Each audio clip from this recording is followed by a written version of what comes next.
Full Circle by Nike Feme. Chapter 11, Quintessence. As usual, when the army said they were moving out in 2 hours, they really meant closer to 6 or 7, thought Havoc sourly as he ground out a cigarette under his boot.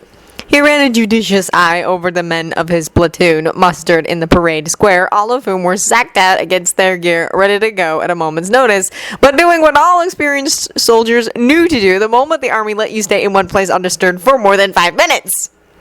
Catch some sleep. Because you never knew when you would get the chance again. Good men, all of them, handpicked and discreetly maneuvered through the military bureaucracy into units close to Mustang, in essence creating a corps of men within the ranks that the general could call on when the time came. They weren't just drawn from the enlisteds and non-coms, of course. He could see officers he vaguely recognized coming and going from the offices that the General and Colonel Hughes were currently cloistered in as they hammered out battle plans. Mustang always planned well ahead. He knew he should be getting some sleep as well, but his nerves were too keyed up after that briefing where the boss had gone head-to-head with the general and then pulled a new military advantage out of his... Well, anyway, it was a relief to know someone else thought the Führer's brilliant strategy of simply throwing more bodies at the enemy was idiotic. Lieutenant! Speak of the devil. Aye, boss. What are you doing out here with those grunts? Shouldn't you be in there helping the general plan or whatever? Where's Al? Auric waved a hand vaguely back in the direction of the east wing. Al's busy with his little hand-picked group of alchemist draftees, trying to give them a crash course in what to do when the world is blowing up around you. Best of a bad lot, in my opinion. I'd lay odds on them not lasting more than 2 minutes. Mustang and Hughes don't need my help with strategy. They just need me to do what I do best when the time comes. But I couldn't sleep, so I thought I'd wander around a bit, get a feel for the group. I don't like going into a fight without knowing who's watching my back. Gotcha, Havoc nodded. But you don't have to worry, boss. They're all good men, loyal to the general. They all worship him, even the officers. And that's saying a lot considering the egos most of them have. He must be an easy sort of man to love, Auric remarked dryly. Havoc shot him a curious look at the odd tone in his voice, then shrugged, the barest lift of a shoulder. Yeah, and that's just a man. You should see the women throw themselves at him. The captain's been in love with him for years. Not that he's noticed. He swore at himself as the Gatekeeper cocked a gleaming brow at him, realizing that he had allowed a trace of bitterness to slip out. Auric sighed to himself. This appeared to be his night for hearing confessions, which was really quite idiotic, considering his atheism in both the spiritual and emotional realms. Don't tell me. You love her. A brooding silence was his only answer. Have you considered telling her? Havoc shook his head miserably. She'd shoot me. Besides, the general's the only man who exists in our world. The Gatekeeper ran a weary hand over his face as he struggled to stay civil. The one-sided nature of the affair is generally not conducive to an actual relationship, Gene. And while I'm sure he has many winning qualities, my suspicion is that she continues to fixate on him because as long as she's in love with someone unattainable, she doesn't have to risk loving someone who might actually love her back and make her vulnerable. He took in the glazed look in Havoc's eyes and threw up his hands. I'm just saying, I think she's scared, so go be her friend and show her she doesn't have to be. Understand? So you think she might not shoot me? Havoc said finally. One corner of Auric's mouth twitched. You're about to go into battle. Would it make a difference if you got shot now or later? The Gatekeeper watched Havoc tromp off determinedly. He wasn't entirely certain Havoc's timing was the greatest, but what the heck, he was a believer in honesty being the best policy. He supposed he had that in common with Ed, although he didn't think he would have done exactly what his younger self had apparently done. At least the confidence that Maze had reluctantly divulged explained why Roy had been part of his pre-Aleph memories. And the odd jealousy and pain he had detected in the older man's eyes when he had stumbled across Auric comforting Riza, and he admitted to himself the almost electric charge that he felt whenever he caught Roy's gaze in an unguarded moment. I'll never say anything to you about it, you know, Mace had said. I know, Auric had responded absently, still absorbing what he had just heard. I wouldn't either. If our positions were reversed, it would hurt too much. Maze had smiled crookedly at that. You two are quintessentially the same. Probably the reason you fought like wild creatures from the get-go. And the reason you were drawn to each other. He nodded at Auric's start. Oh, yes. You both suffer from a surfeit of self-confidence and an inexplicable unwillingness to let anyone help you shoulder your burdens. Until you met each other, I doubt either of you had ever come across your equal for either pride or ostraperiousness. You could both benefit from your own advice and learn to let go every once in a while. There's a reason it's called falling in love. Auric had snorted uncomfortably. Please, Maze, don't go all hearts and flowers on me. It sounds like it was just the one night, and under peculiar circumstances. Neither Roy nor Ed was thinking straight, and even if Ed hadn't disappeared, chances are nothing much would have come of it. Maze had looked at him with a mixture of pity and irritation. You're a fool if you choose to believe that, and he's a fool for not telling you himself. A cold gust of wind blew through the square. Auric huddled deeper into his coat, brooding. We are all fools in love, he whispered softly into the wind. A pretty pickle of a problem you've gotten us into, Ed. You have your orders, gentlemen, said Roy quietly. Somber salutes greeted this announcement, and the officers began to file out of the room. 2/3 of them were headed with their units to the front lines, there to reinforce the line. The remainder of his forces would be striking from behind enemy lines via the gate, and as such had been selected for maximum deadly force. The Flame Alchemist would, of course, be going with the second group. Hughes stuck his head into the room. He's left to set the beacon, sir. We're up. Roy nodded and got up, pulling on his gloves and double-checking to be certain he was carrying 2 other spare pairs in 2 separate places. His eyes met May's, and he didn't need to be psychic to know the thought passing through his friend's mind. Once more unto the breach, dear friend, once more. His friend fell into step beside him, lowering his voice so as not to be overheard. General, I think I should stay behind with Auric. He can teleport me with him afterwards. He can take care of himself, Roy said tersely, or perhaps he'd prefer to have Captain Hawkeye stay. Mace put a hand out to stop him. Stop bringing your hurt pride into this, Roy. You saw Al's face. You know this gate is dangerous for Auric. We don't even know why it's draining him so severely. Besides, if he's seriously injured, we'll have a heck of a time covering a retreat. There is no retreating this time, Maze, was the grim response. This is it. We win or Amestris falls. You know that as well as I. Are you so willing to lose Auric simply because you've lost Ed? You're out of line, Colonel, snapped Roy. Maze simply looked at him. He sighed. Fine, do what you want. Armstrong can take your unit until you get there. Oh, and Colonel?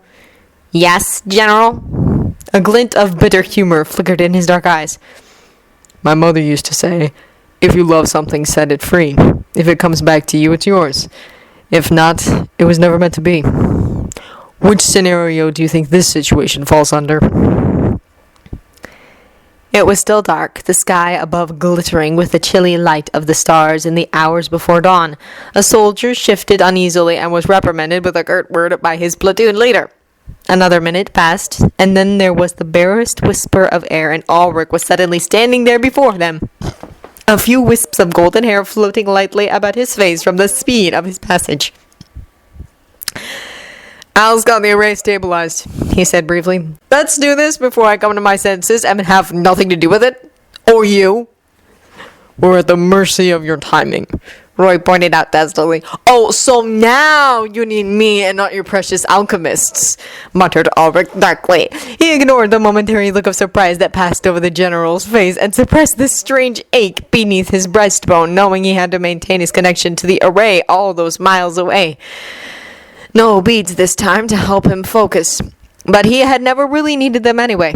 Keeping his concentration on the beckoning array, he gathered himself, bringing his hands together in a sharp clap before casting them wide, amidst a sudden intake of breath. As his audience reacted to the familiar gesture, a small whirlpool of light formed. Little more than a pinprick at first, it swelled rapidly as he concentrated his will upon the energy nexus, quickly becoming wide enough for 4 men to step through it abreast. The gatekeeper lifted his head, smiling a wolfish smile of satisfaction, and the world of power cracked out into the frigid stillness. Kai! In an instant, the gate's swirling surface had cleared in obedience, and suddenly there were the sounds of artillery fire, lighting up an unfamiliar night sky and hilly terrain, and Al's anxious face through the frame of the gate. Auric grinned reassuringly at the worried alchemist, then turned slightly to address the general. You better hurry. Al won't be able to keep his inn open for long. Roy nodded brusquely. Move out, came the command, and immediately the ranks of men began to file through at a brisk trot. Auric gritted his teeth as a surge of energy displaced by the mass transfer coursed through his body, sending him to his knees and forcing him to brace himself with his palms pressed to the cold ground. Not too bad so far, he thought with a fleeting optimism that quickly faded as another wave of energy surged through the gate stream and threw his body into spasms. Actually, come to think of it, this really sucked. And then all coherent thought was gone as he gave his mind over to controlling the twisting gate stream that bent to his will. Maze hovered worriedly as officers and non-coms chivied their men through the gate at a near run. The gatekeeper's face was deathly pale, and his hair hung lank about his face, damp and matted with sweat that ran down his face in rivulets and dripped onto his hands, which were bloodied from digging into the hard-packed dirt surface of the parade ground as he fought to stay conscious and focused. Without another gatekeeper, the task of controlling the gate stream fell solely on Auric's shoulders, and the effort it was taking became clearer with every passing second. His chest heaved, bringing up blood, but still the gatekeeper made no sound of protest, merely turning his head to spit and take in a shuddering breath. Unable to stand idly by any longer, Maze almost moved forward, wanting to do something, anything to help, but checked himself as Roy knelt by Auric's side, putting his hand on Auric's shoulder. From his vantage point, Maze could see the surprise on Auric's face and the indefinable emotion shimmering in Roy's eyes. For a moment, time seemed to stop, and that explosions could be heard in the distance. The reinforcements must have reached the front lines and begun their diversionary assault, thought Maze. And so it begins.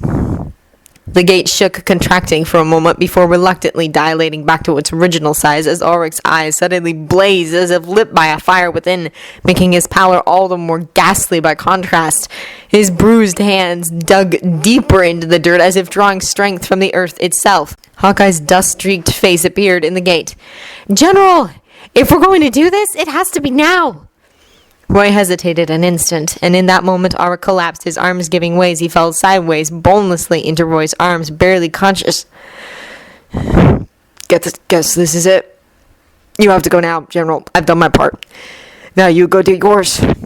Maze moved forward now and gently took Auric from Roy's arms. I'll look after him, Roy. You have to go now. Roy didn't move, his eyes fixed on Auric's face. General. Still no answer. Flame alchemist! The colonel barked, and reflexively Roy's head snapped up, eyes still wide with shock and hurt and denial.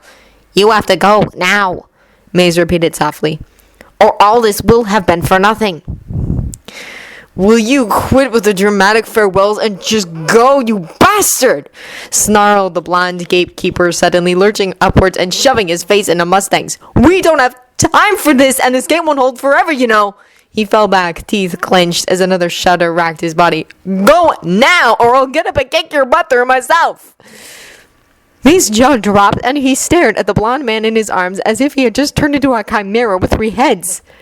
Roy's expression was similarly stunned. And then he smirked, very deliberately. Well now, we wouldn't want you to have to do that in your current condition, would we? Might be a real strain, having to reach so high. Auric summoned the energy to glare at the general. Who are you calling short? He gasped out, but the faintest hint of a smile was on his cracked lips. I'll get you for that. Later. Go. Now. The gate wavered as if to underscore his words. Roy nodded and stood, running lightly through the gate. He turned to look back, and Maze felt Auric shift in his arms, raising his head. Watch out for me, he called faintly. Oh, and take care of yourself, Roy.